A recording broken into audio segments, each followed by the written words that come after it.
O trabalho apresentado é da disciplina de Anatomia Humana do curso de Nutrição. O grupo vai tratar da parte da circulação do tórax e é composto por Beatriz, Danusa, Maurenísia, Patrícia e Paula. Iniciaremos pela artéria aorta torácica. A aorta é o maior vaso sanguíneo do corpo, maior vaso do sistema cardiovascular. É uma artéria que emerge diretamente do coração e descende através do tórax para o interior do abdômen. Todas as artérias do corpo, exceto as artérias pulmonares, emergem da aorta ou de algum de seus ramos principais. Nessa imagem, podemos ver a seta que aponta a localização da aorta torácica. A aorta é dividida em 7 seções: válvula aórtica, raiz aórtica, aorta ascendente, arco aórtico, aorta torácica, aorta abdominal, aorta pélvica, tóraco abdominal. Trataremos agora da aorta torácica. A aorta torácica descendente curva entre a artéria subclávia esquerda e o primeiro ramo da aorta abdominal, que é o tronco celíaco. Ela está situada posteriormente no tórax, próximo à coluna vertebral, para a qual fornece suprimento sanguíneo. Nessa imagem, percebemos a aorta torácica a partir do arco da aorta. A aorta torácica vai do arco da aorta até aproximadamente o nível da 12ª vértebra torácica, onde atravessa o hiato aórtico do diafragma e se torna a aorta abdominal. Emite vários ramos classificados em parietais e viscerais. Essa figura representa o arco da aorta. Continua a partir da parte ascendente da aorta. Sua origem, ligeiramente à direita, está no nível da borda superior da segunda articulação externo-costal direita.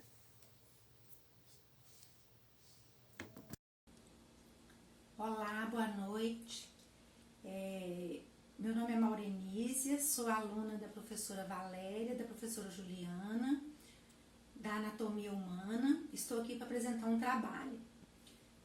Vou falar sobre a artéria pericárdica, através de slides.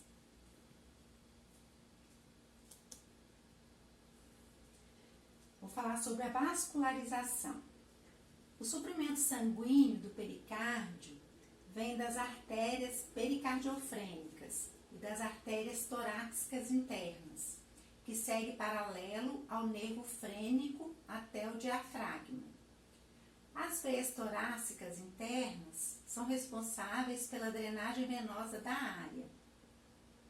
Contribuições menores do sangue provêm da artéria musculofrênica, da artéria brônquica, esofágica e frênica superior. A drenagem venosa do pericárdio é feita pelas veias pericardiofrênicas tributárias das veias braquioencefálicas. As tributárias variáveis do sistema venoso ásico. Vou falar sobre a inervação. A inervação do pericárdio é regulada por diferentes ramos, incluindo os nervos frênicos, que dão fibras sensitíveis, que controlam a sensação de dor, e os troncos simpáticos, que levam fibras vasomotoras. Nessa imagem, onde tem destaque, a gente vê a artéria torácica interna. A imagem é preto e branco, assim, mas dá para ver bem pequenininho aqui. O nervo frênico, que está aqui. A artéria periocardiofrênica, que está nesse ponto aqui também. E as veias pericardiofrênicas, que são pequenininhas, estão aqui. A gente do outro lado temos, voltando à imagem, aqui, né, o pericárdio, que eu acho que todo mundo já conhece, e aqui temos o ramos da artéria musculofrênica, que são esses ramos aqui. Nessa imagem colorida, bonita, que poderia ter, né, todas as artérias, mas não tem, mas temos algumas aqui. Aqui a gente consegue identificar o nervo frênico e os vasos pericardiofrênicos, que é esse amarelinho aqui, esse roxinho e esse vermelho. E aqui o pericárdio, né? Bem, foi um resumo para falar da artéria pericárdica. Espero que tenham gostado da apresentação do trabalho e o meu muito obrigada. Olá, meu nome é Patrícia Alves Dias Vieira, sou aluna do curso de nutrição do primeiro período, sou aluna da professora Valéria. Venho através dessa fazer uma pequena explicação sobre a artéria braquial, né? O próprio nome já diz que é uma artéria, né, que fica localizada no braço. Essa artéria braquial, uma artéria umeral, é a principal artéria do braço e, na verdade, é a continuação da artéria axiliar. Ao chegar no fosso cubital, no cotovelo, né, ela divide-se nas artérias radial e ulnar, que segue para o antebraço. A utilização dessa artéria ela é muito importante também para aferir a pressão arterial. A detectação do pulso da artéria braquial pode ser difícil. Normalmente, o ventre do músculo bíceps tem que ser empurrado literalmente para detectar as pulsações das artérias. Então, tem que ter uma leve pressão para estar ouvindo, né, a pulsação dessa artéria. A artéria braquial é a principal e o maior vaso sanguíneo dos braços. Ela é a continuação da artéria axilar e a ulnar antebraço, localizada no estado da circulação. Ela radial, né, que ela se divide em radial e ulnar. A radial é a menor ramo da artéria, ela passa na lateral, né, como aqui no desenho pode-se ver, né, e ela passa no antebraço, bifurca em ramos superficiais e profundos. E a artéria ulnar é o maior ramo da artéria braquial, ela passa medial, em seguida no punho, ela se ramifica em ramos superficiais e profundos que entram na mão. Então, como podemos ver, essa artéria ela tem uma importância muito grande, né, no nosso braço. É uma artéria a qual nós podemos ouvir sons e, né, quando causas algum tipo de acidente no braço, né, que atinge essa artéria, ela tem que ser logo imobilizada a partir, né, da parte do cotovelo por causa da hemorragia. E eu quero agradecer desde já a oportunidade e até mais, até breve. Meu nome é Danusa, vou falar nesse momento sobre as artérias esofágicas e artérias mediastinais. As artérias esofágicas. Para começar, temos que falar do esôfago. O esôfago é um tubo fibromuscular de 25 centímetros que se estende da faringe ao nível de C6 até o estômago, ao nível de T11. O esôfago é dividido em 3 partes: cervical, torácica e abdominal. Na cervical, cursa através do pescoço, o período que compreende o esôfago nessa parte cervical. Na torácica, é localizado no tórax, especificamente no mediastino.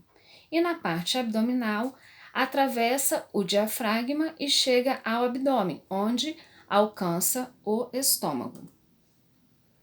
As artérias que suprem o esôfago são genericamente chamadas de artérias esofágicas. A única diferença entre elas é dada por suas origens, de acordo com as diferentes divisões esofágicas. Aquelas suprindo a parte cervical se originam da artéria tireoidea inferior, um ramo do tronco tireocervical da artéria subclávia. A aorta torácica envia artérias esofágicas através da parte torácica. A parte abdominal é suprida pelas artérias da artéria gástrica esquerda, um ramo do tronco celíaco.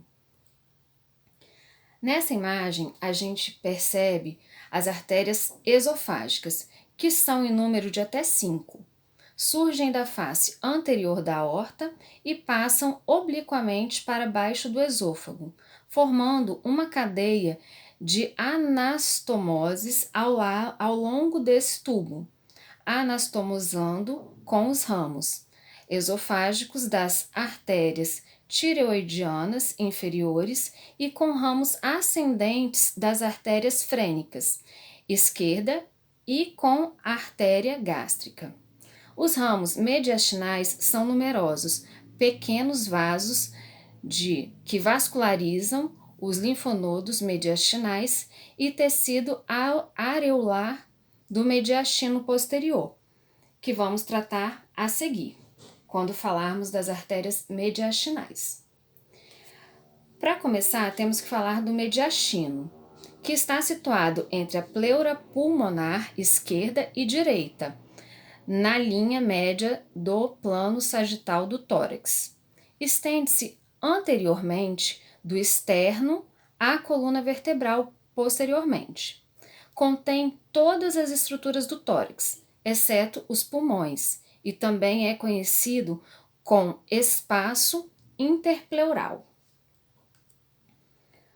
O mediastino, ou cavidade mediastinal, é um compartimento visceral da cavidade torácica. Ele separa completamente as duas cavidades pleurais, ao se posicionar longitudinalmente entre elas em uma posição sagital mediana.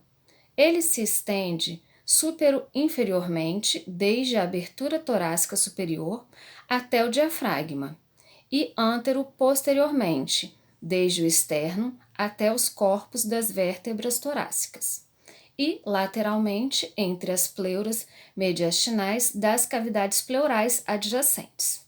Os principais componentes do mediastino são o coração, o esôfago, a traqueia, os nervos torácicos e os vasos sanguíneos sistêmicos.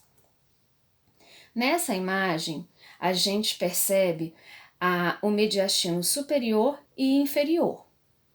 Para apresentar que pode ser dividido para fins descritivos em uma porção superior acima do limite superior do pericárdio, chamada de mediastino superior, e a porção inferior, abaixo do limite superior do pericárdio. Esta porção inferior subdivide-se em outras 3 partes. Uma parte anterior ao pericárdio, o mediastino anterior, a porção que contém o pericárdio e suas estruturas, o mediastino médio, e a porção posterior ao pericárdio, o mediastino posterior. E para finalizar, a gente apresenta nessa estrutura o mediastino com vista lateral.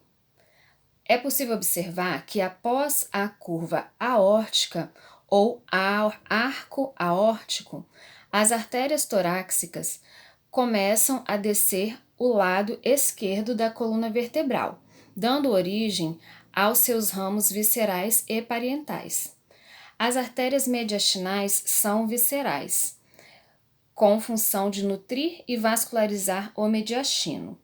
Os ramos mediastinais têm também a função de vascularizar os linfonodos mediastinais e o tecido areolar. Meu nome é Paula e eu vou falar sobre o sistema ázido, veia ázido.